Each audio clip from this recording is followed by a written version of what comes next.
All right, you're live. Good afternoon, everyone.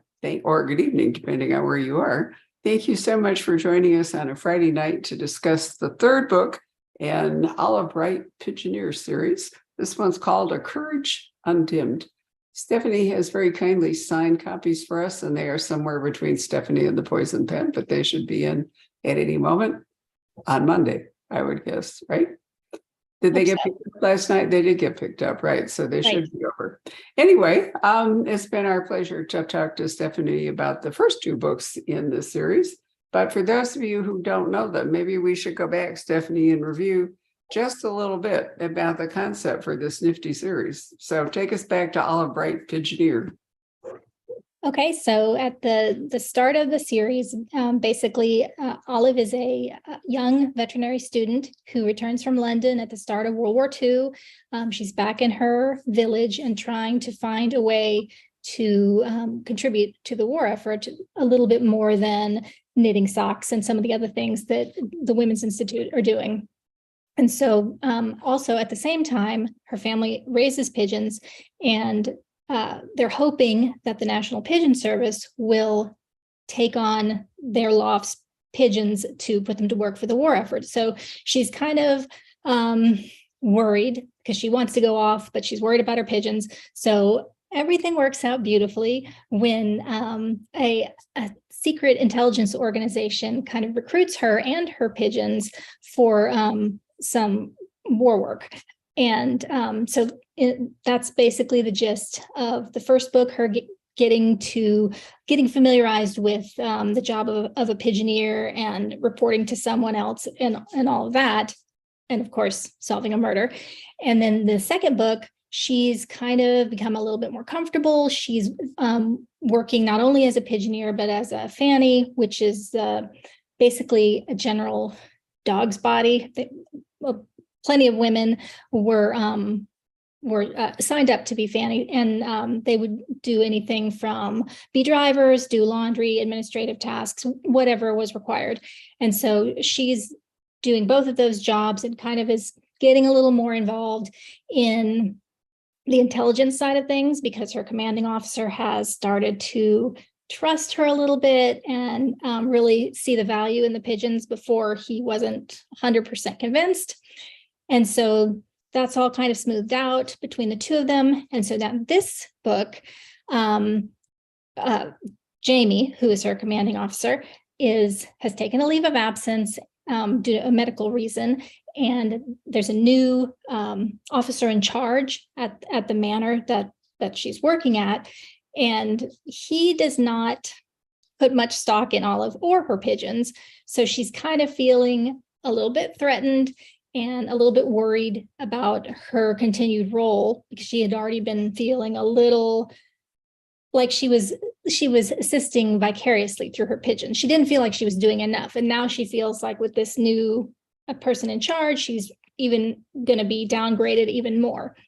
Okay, well, let's back up just a minute. First place, I know you know what Fanny needs, but often people who write historical mysteries assume that everybody else does. So why don't you tell us what the acronym stands for? I almost did that and then just slid by. It stands for First Aid Nursing Yeomanry. Was started up in the prior to the now I'm not remembering right, not prior to the First World War, I believe, and they were basically frontline between. They would transport injured soldiers between the front lines and the field hospitals, initially on horses, and then they were driving ambulances. So, but then it all kind of morphed into, as I said, some of them went on to the transport services and continued being involved in transportation, and others just did various odd jobs in various capacities. So that is officially that's the organization that she's officially affiliated with. So basically it's women supporting other services or other activities under kind of a general, sort of like the civil service, but only for women in the war. If you've read Maisie Dobbs, the Jacqueline Winspear series, you know that Maisie was an ambulance driver in the First World War. And so, yeah. And if you read the Bess Crawford series, Bess was a nurse trained at Queen Alexandra's Hospital in the First World War. So there were a variety of things that women could do in the war. They weren't formally soldiers, unless there was, this. I mean, there have been instances where women impersonated men in order to actually fight or support their husbands or something, but that was all unofficial. And in your last book, don't I remember right that women couldn't actually be pilots in the war? They could transport planes, but they weren't actually fighter pilots. They weren't officially part of the RAF. Right. In Britain, that's true. I think there were in some of the other countries they were. Right, but I'm talking just about Britain because that's what you're writing about. But you did hear some women who were involved in moving planes from one place to another. They did that kind of transportation thing. Yes. That was the second book, really good book, I thought. And one thing Stephanie does that I really want to give a shout out to is she has very good author notes at the back.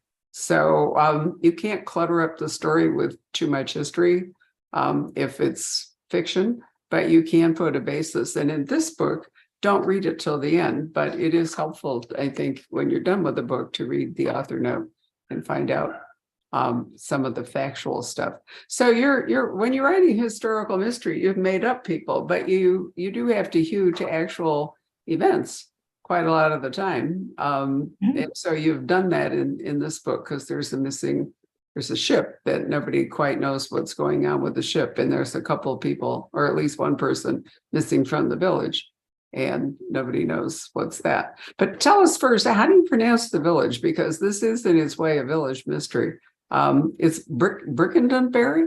Oh, no, that's not the village. The village is Pipley, yes. And the manor house is Brickendonberry, yes. Oh, okay, yes. Right. I get that. That's right. It is Pipley, which is a great name for a village. But where did you come up with the two names, Pipley and Brickendonberry? Pipley, I don't know. I wanted just something quick, easy to remember, just it's kind of simple. But Brickendonberry is actually a real manor house and was actually Station 17 during the war, where, I mean, it was one of the special training schools. I mean, all of that part of the information in the book is accurate. So I didn't actually come up with that, which is good because I never would have come up with Brickendonberry. Right. Well, no, it's a little bit, it's got one syllable too many. Yeah, it does feel like that. I know, just to say it easily, I was practicing. But anyway, I wanted to emphasize the village part because some people have said that basically Olive is kind of the Miss Marple of this area. So it's historical mystery, but when people say that, they're trying to give it a touch of the Agatha Christie or the cozy. And, Agatha Christie actually participated in both world wars, or at least the second one. She was in dispensary. She was a pharmacist or worked in the pharmacist and learned. That's where she got so good with poisons. But I really think she gained some experience in the First World War, although I'd have to go back and look. But yeah, definitely I thought I'd read that as well. Yeah, but definitely in the Second World War, she and Ellis Peters, for example, also worked. So there were an awful lot of things. Sorry, Ellis Peters also worked in pharmacology or whatever it was. So there were a lot of things that women did that were essential, yes, excuse me, to the war effort, if not, actual fighting. Because it takes an enormous support system to keep an army absolutely, yes, going, and especially when it's across the channel. I was always surprised reading both Jackie and Charles Todd's books at how close the war was. I mean, it's not that far across the channel, and you tend to think of England as so kind of remote isolated from the war and safe and all, but the truth is, it was so close that really does make you wonder why Hitler quite never got it together. There are a lot of reasons. right. It would be that hard today. It wouldn't be hard at all. But anyway, let's talk a little bit too about, before we get into this story, about Olive and her parents, particularly her father, because her father was really, if I remember right, he was the original Pigeoneer in this deal. Right. Yes, the Pigeons were his, and as Olive got older and kind of became more experienced taking care of them and really more interested, he kind of gave the training of them over to her, but still kind of kept the clout for himself. And he's really the reason that well, at least Olive believes that their pigeons in book one have not yet been vetted by the National Pigeon Service, because he is so, well, he doesn't want to relinquish them. He wants to have them be used for the war, but also he wants to kind of run his own show sort of thing, decide what needs to be done and where they need to go and all of that. And so the NPS doesn't want to deal with that. And so have decided basically not to vet them. And so that's what causes Olive's whole tricky situation at the beginning of the first book. Right. Well, I mean, it makes more sense for you as an author to have her have a private gig, so to speak, rather than continue with the whole bureaucracy, because Right. Yeah. Olive can do some things that she probably couldn't get away with if it were actually Right. the bureaucracy. So there's cover for Olive, and part of the cover is Captain Jameson Aldridge. So tell us about him, because he was part of their, part of the way her role in the war works. Right. So he is, in the first book, he's the one that shows up to kind of take a look at the loft, kind of assess her and the birds, and decide whether or not he thinks that they're a good fit to kind of assist the missions that are being run out of Brickenberry, which is like right down the road from them.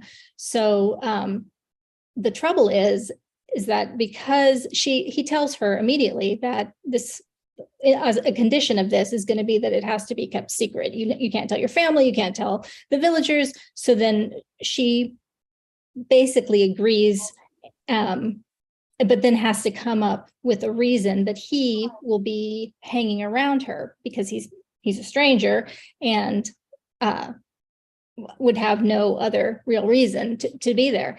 And so she decides to say that he's asked her to the village dance, and then that kind of morphs into a fictional relationship between the two of them, and that at least gives him kind of cover to be coming to their loft or house any time that he needs to check up on the birds, give her instructions, come and retrieve messages from returning birds, all that stuff.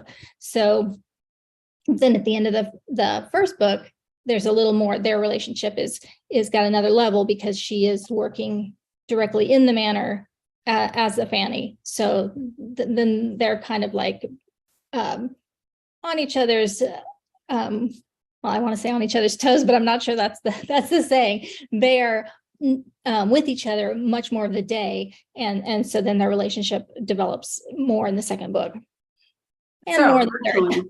Yeah, right. So originally he's there as a potential romantic interest that's just cover.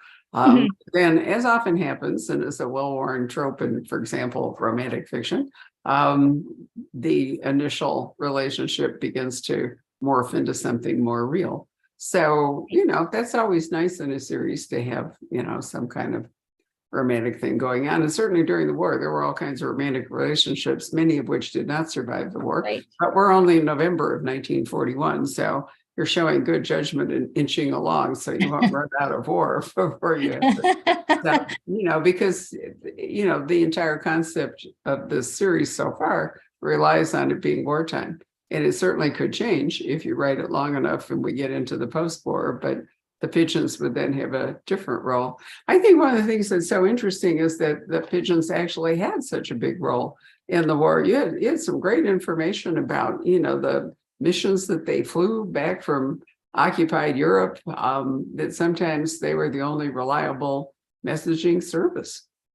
Right. I've been super impressed with, over the course of all my research and all the different ways that they were used for the war effort. I mean, the fact that they had like mobile lofts over in all of the, like in Africa and in Europe and in Asia, and they had the Royal Air Force decided that all the bombers and reconnaissance aircrafts would have at least one pigeon aboard, and for emergency purposes. I mean, that's a pretty compelling argument for the pigeon, in my opinion. Plus, they were often dropped with agents. They were dropped as a way of gathering information on the continent, because the different organizations were having trouble getting timely messages back from their agents. So they just went ahead. Operation Columbo was dropping a bunch of pigeons up and down like from Denmark to all the way to the south of France, just to encourage just local citizens to write out troop movements or morale or anything that might be helpful to the British in kind of tailoring their efforts. So yes, they were used for an amazing, an amazing number and a varied activities. Yeah. And they had remarkable endurance and they could fly astonishing distances. Plus, they weren't particularly conspicuous. I mean, they're just pigeons, right? So Right. you have to like wipe out all pigeons in the sky if you were suspecting that one of them might be a messenger. It wasn't like they had red paint on them or something. I sometimes think that, what's happening in the real world is that spycraft is reverting back to old school because all the electronic stuff we now know can be hacked. Or, people can be found by phone location and all the rest of it. So increasingly, I'm seeing in spy novels a kind of aversion, to actual handwriting and, notes in newspapers and meeting on park benches and all. But it seems to me that, carrier messenger pigeons might very well be able to, play a role in the Ukraine, for example. I don't know if you read it, but, the one thing the Ukrainians have used to locate Russian soldiers is they apparently can't stop using their phones. The Russians, that is. And so, they've been able to zero in on all kinds of troop movements and other stuff just by pinging all the phones. But it also seems to me that, pigeons could be extremely useful. But I wonder if training pigeons really kind of fell out of fashion. Do you know whether it's still, something going on in the real world? It does still go on. I'm sure it's not quite as popular as it was because it was extremely popular. There were, I believe, 70,000 lofts in Britain at the start of World War II. So yeah, I'm guessing it's significantly fallen off, but there are still long distance pigeon racing. And I think it's pretty popular in Belgium and has become more popular in China. So yes, it's definitely still being done. Well, we may discover post whatever happens in the Ukraine, we may discover that pigeons actually had a role. We'll find out. Anyway, back to November 1941. So Captain Aldridge, or she's working at Brackenbury Manor, and she's beginning to worry that she's not going to be brave enough to pull off an actual mission.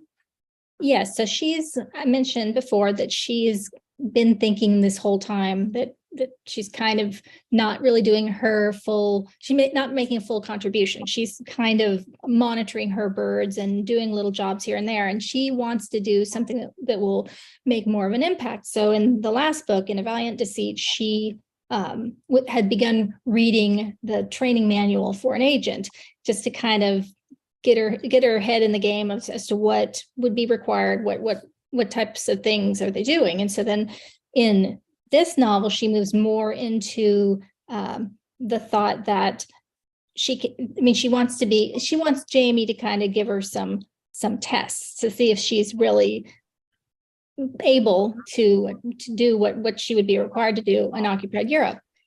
And so this happens a couple times, and then she does really start thinking about with her interaction with the agents that she's had in the books. She, especially in this one, because the operation that's being discussed in this book seems really significant in what she's told. It's really significant, really dangerous, and she begins wondering if she could handle being dropped into occupied Europe, carrying out a mission, making it through like an interrogation. She's worried that she might betray the mission or fellow agents. So it's a lot of self-doubt. She wonders if she can, if that's what she's meant to do because she feels like she's capable, or if she really needs to back off because she's not really capable of doing that. Well, I mean, the Pigeon service is so valuable. If she went on an actual mission, then what would happen to that whole thing? But the attrition rate for for people dropped behind enemy lines and doing those kinds of things, there were women. I'm trying to remember where they trained. It was somewhere up near Scotland, I think. Anyway, many of them hardly survived at all. Right. So the odds were really good that if she tried to do that, she might not come back.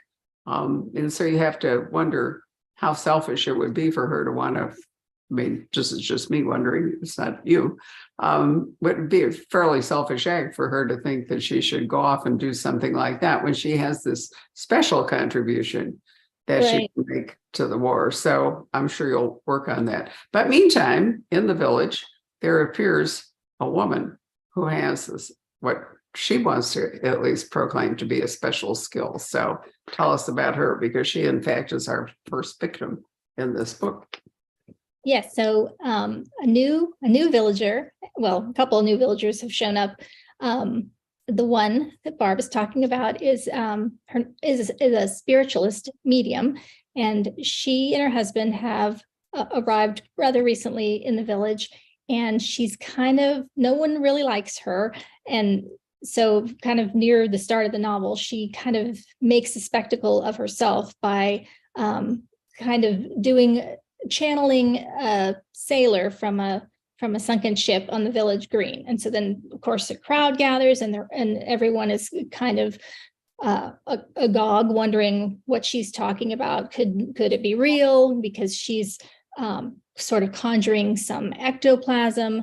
And so there's a great confusion, curiosity, and so that leads another villager to want her to hold a seance and allow her to communicate with her dead sister. So then that kind of transitions to the big event in the village in this book, which is the seance. Right. Well, unsurprisingly, with news of what was happening in the war and to people who were fighting was difficult to come by, somebody with her skill set would be catnip to people who were starved for news and were hoping for some kind of confirmation about what might be going on with people that they cared about. Anyway, she dies, and it's not good. Diaz Burris, you decided you would have a local constable, local constabulary is what I meant, in the person of Diaz Burris, who maybe isn't the best knife, sharpest knife in the drawer. No, he's definitely not.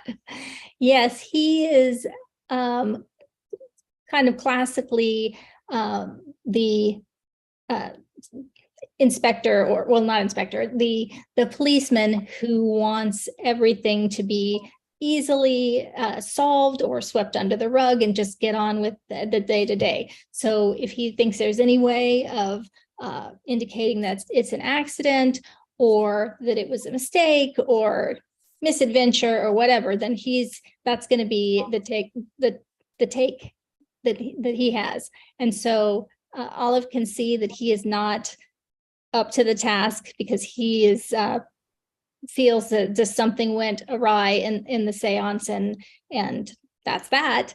Then and she feels that she starts her investigation even while he's questioning all of the guests, I guess you would call it, participants of the seance. So she has no patience, and she's known him too long, I guess, and she just gets started right off the bat. But that's sort of a normal thing. If you have an amateur sleuth, it almost always, either they have a personal interest, somebody, was killed that they had a relationship with or whatever, or you have a sort of lack of confidence in the local police. And that way, the person, I mean, sometimes if it's somebody, there's an anthropologist or something, there have been mystery series with anthropologists or whatever it is. Sometimes their expertise is going to be critical to a particular kind of a case, helpful to the police, work better than the police or whatever. Right. But Olive doesn't really have that going. So all in all, I think it, makes sense that it's just that Burris is not quite up to the job. And besides, Olive's already solved a couple of crimes. So, she has some credentials here. We'll see how it goes. But then another person, we aren't going to go much further with this, but another person arrives in the village. And I really love the way that he keeps popping up in mysteries of late. There seems to be a lot of interest in him. So who might that be? So yes, Ian Fleming does make an appearance as Lieutenant Commander Ian Fleming. He's there on an official capacity. I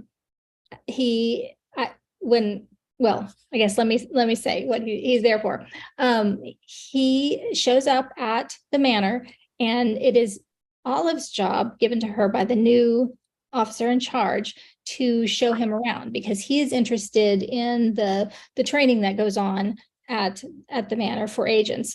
And the reason that he's interested is because he is in the Naval Intelligence Division, and he is kind of in charge of coming up with ways that the allies can get their hands on various intelligence, like it could be an Enigma machine or documents or a facility itself, ways that, like clever ways that the allies can get their hands on information or other useful items. And so he just is kind of coming up with these sort of James Bond like ways of doing it. And he's also, so that's one of his jobs. And then he's also like a liaison between the SOE, or the Special Operations Executive, which in my book is called Baker Street, and also various others. So I thought it was absolutely conceivable that in his interest in training different Royal Navy persons with I'm sorry, I lost my train of thought. His interest in training would bring him naturally to Brickendenbury. And also at the same time, the medium is kind of having a run-in with the Royal Navy. So he might conceivably be interested. He might be the connection, the liaison. I don't know if this is making sense. I don't want to say too much, but. No, it does. I think, because there's been this enormous spate of World War II novels and, in romance and mystery, whatever it is. And primarily they've been women's stories. These are not, fighting stories or war stories, but there's an enormous range of books about special things that women did during the war, whether it was helping to rescue people and, lead them over mountains, or whether it was, librarians, or dealing with evacuated children, or doing special intelligence work. But Fleming, and so I think that's why Fleming has suddenly begun to appear again, because he was in the Navy, but he was also in special operations, and his role there, a lot of it was to be imaginative and to agree the things that he conceived of really helped win the war, especially the deflection of German. He was able to participate in a program that lured the Germans into thinking the D-Day landing would be somewhere else. It was a very complicated plot. Oh, right. Yes.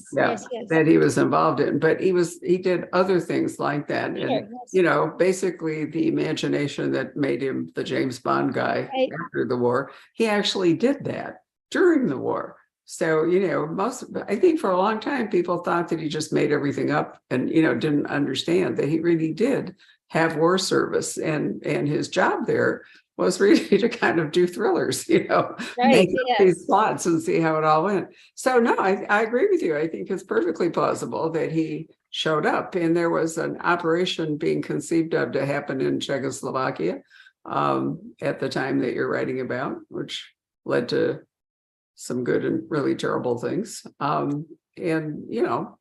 thought I wasn't at all surprised that he popped in. Good.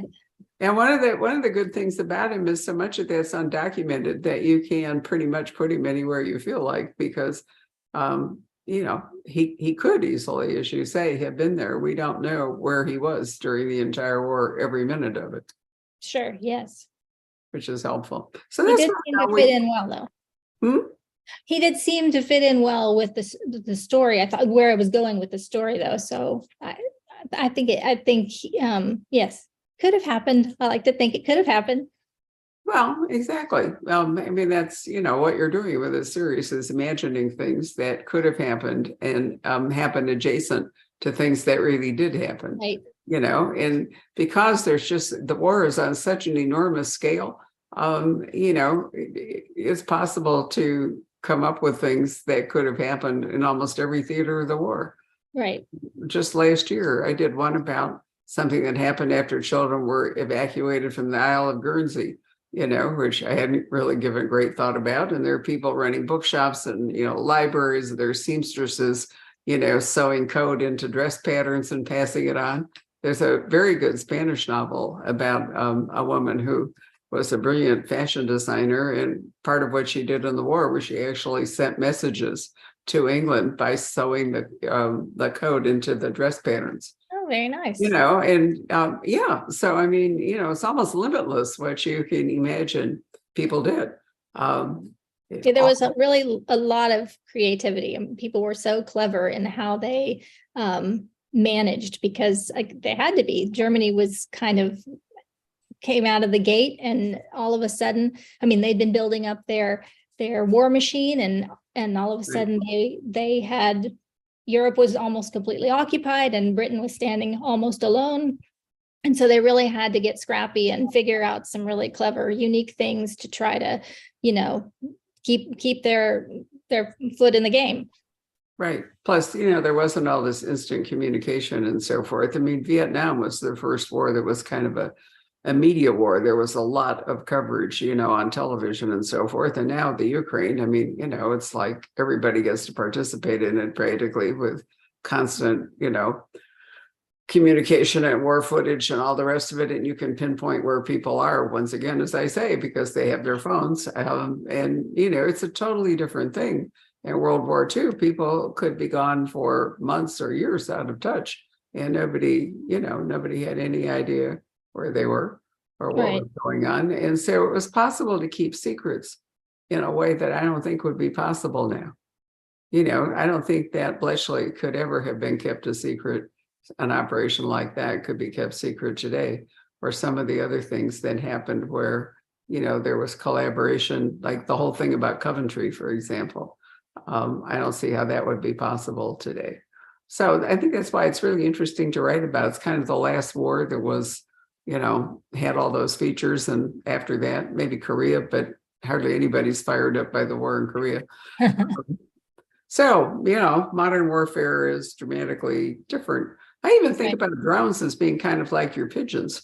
We got an idea that things could fly and be useful. And now we have even got little miniature drones that, could be like bumblebees.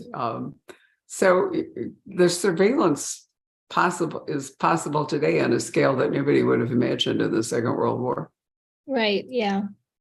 So you're only in November of 41, and it doesn't take that long. So what are you planning for your next book? Are you moving into 42? How fast are you going? I have taken a little break from all of it. I'm actually working on a historical fiction set in late 45, early 46 in France and Germany. So yeah, I'm hoping to get back to Olive, but my next book will be historical fiction. Ah, okay. Well, sometimes series turn into trilogies, and a lot depends on a number of factors. I hope you'll get back to her too, because I think she's really been an interesting character, and I found that the whole idea of the Pigeoneers and everything has been a lot of fun.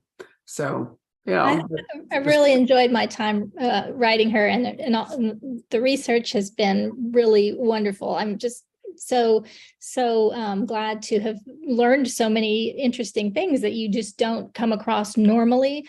So yeah, I'm loving all the different World War II books that are coming out with all the different the little things that you otherwise maybe wouldn't have known about, because they're not about fighting. They're more about the Women's Institute, or I don't know, the Mulberry now I can't think of the name, the way they landed for D-Day, Mulberry Harbors, something like that. Anyway, all sorts of interesting things that I never actually knew before starting to write these books.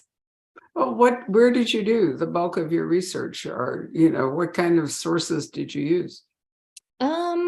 Well, I did read a lot of nonfiction books on various topics, including the Women's Institute, and then I read a book on the different codes used by agents, and just various books. But also, my favorite source was the BBC. It's called BBC People's War. There are accounts from ordinary people posted online about just what they remember about the war. So, I mean, they're searchable, but like it could just be someone posts about some summer evening when their village was bombed or something, and they'll tell everything about what they remember about it and what life was like, what they were doing and everything. And it's just really a fascinating, like, in-person snapshot of different times and different places in Britain. And it's just really, really like a human interest, just very like a little, it's like almost like watching a show on PBS or something. And same with Mass Observation, where people kind of wrote diaries about their days during the war. I've read some of those too. Those are my favorites. Right. So more intimate stuff, not, Churchill writing about the war, but Right. Yeah. personal stuff, memoirs, letters, all that kind of thing. Most of the World War II stories are not set in the United States because, in fact, the war was not fought in the United States. And while there are, there's a really good book published last July about a German plot it started in Los Angeles, where the German Bund was really powerful.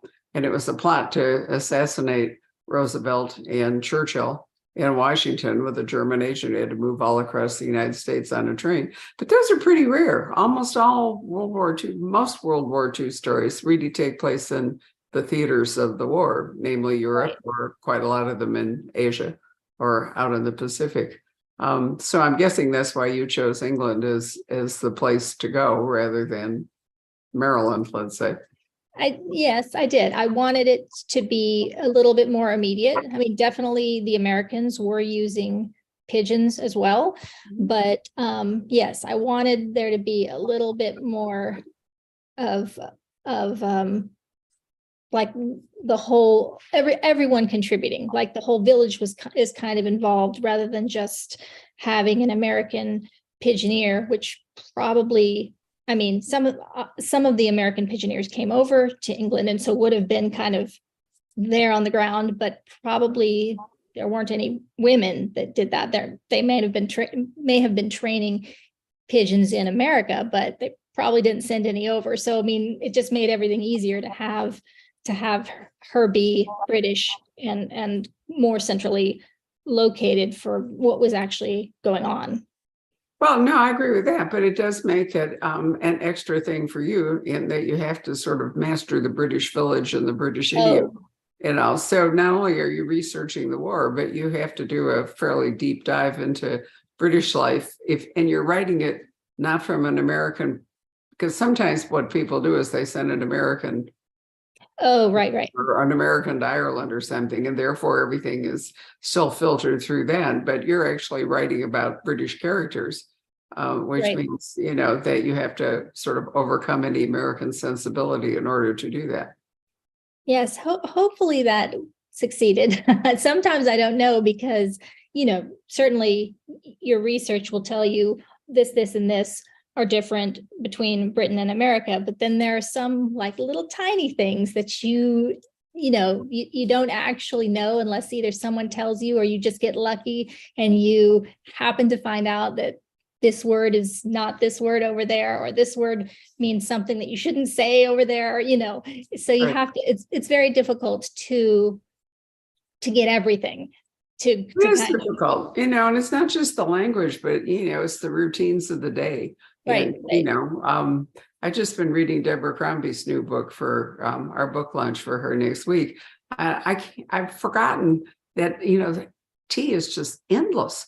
I mean, whenever anything goes on, whether it's a social call or whether it's a crisis or whether it's comfort require, whatever, it's endless tea. And I often wonder how they survive all that caffeine. I mean, you know, if you drank that kind of coffee in the course of the day, you'd be completely wired. But here they are drinking tea, you know, day Well, and now it's oh, she's not writing in the war. Never mind. I was going to say for me, it's probably watered down considerably, but no, she's writing, you know, they're contemporary. But all okay. I'm saying is that, you know, where Americans might offer you coffee or say have a drink or offer you, you know, Diet Coke or something, in Britain it's just tea. I mean, it's just constantly tea. And it's never really served without what they call a biscuit and we call a cookie.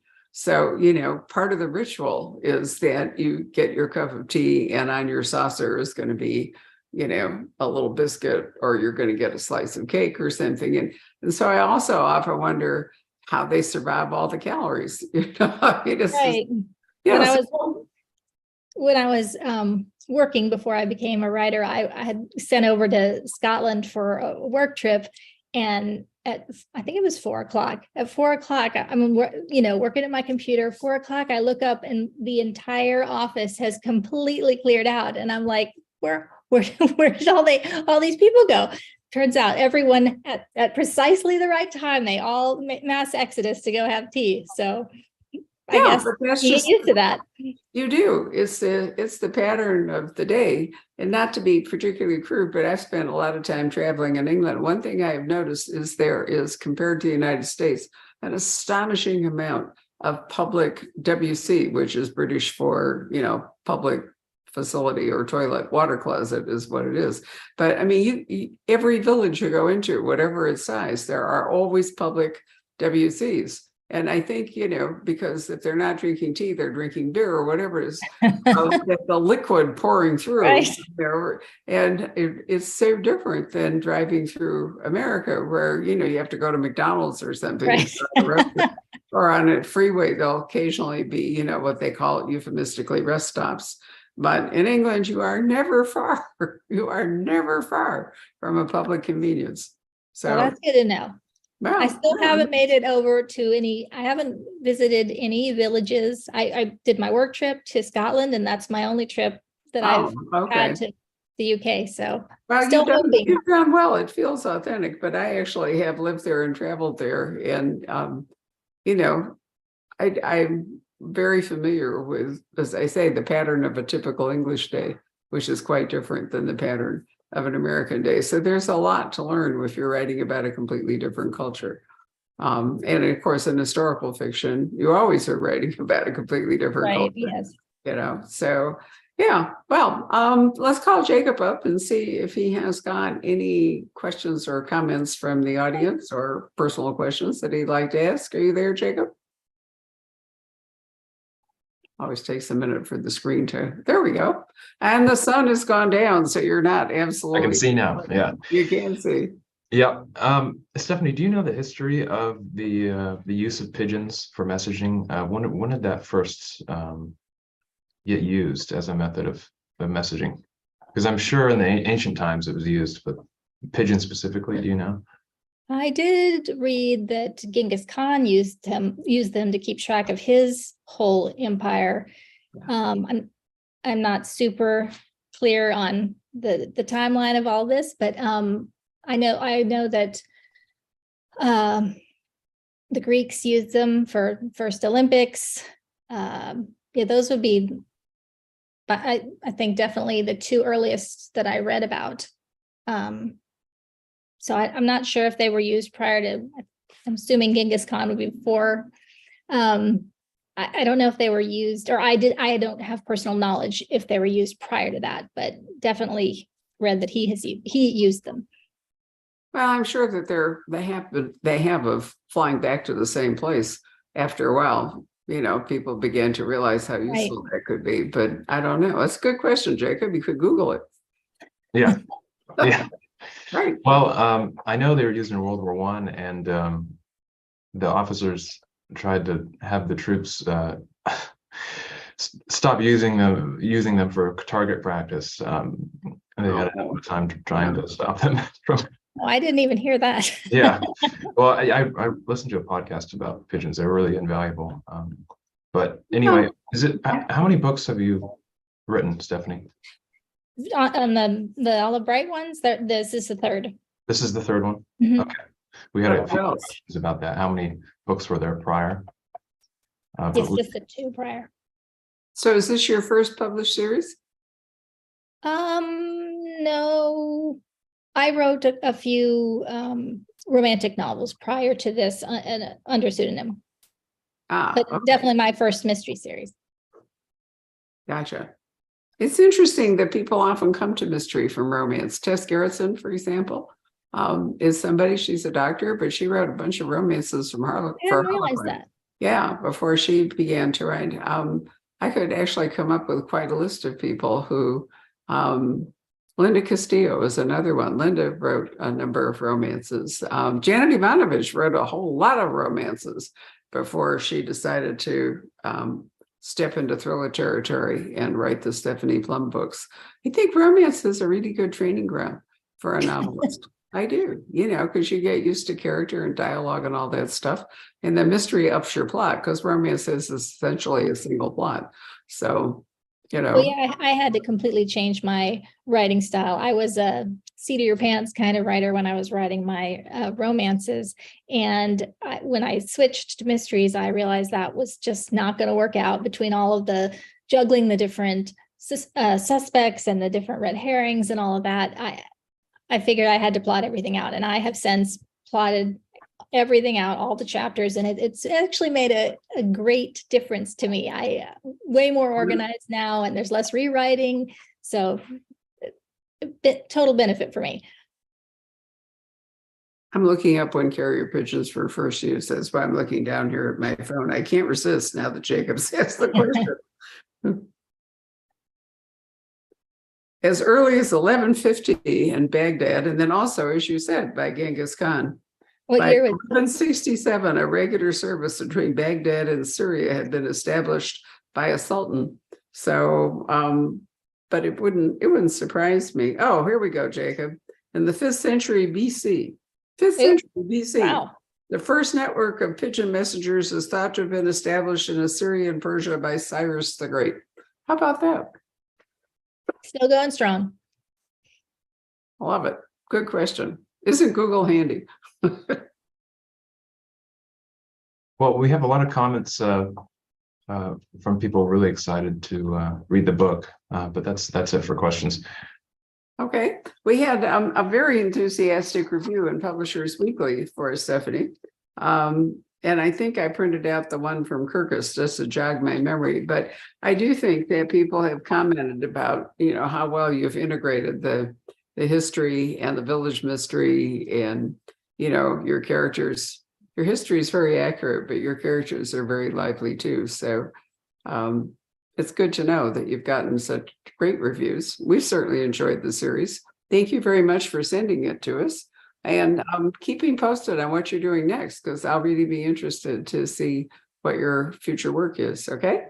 Definitely. Thank you for having me. You bet. It was really a pleasure. Thank you all. Thanks for joining us. Have a good weekend. Bye.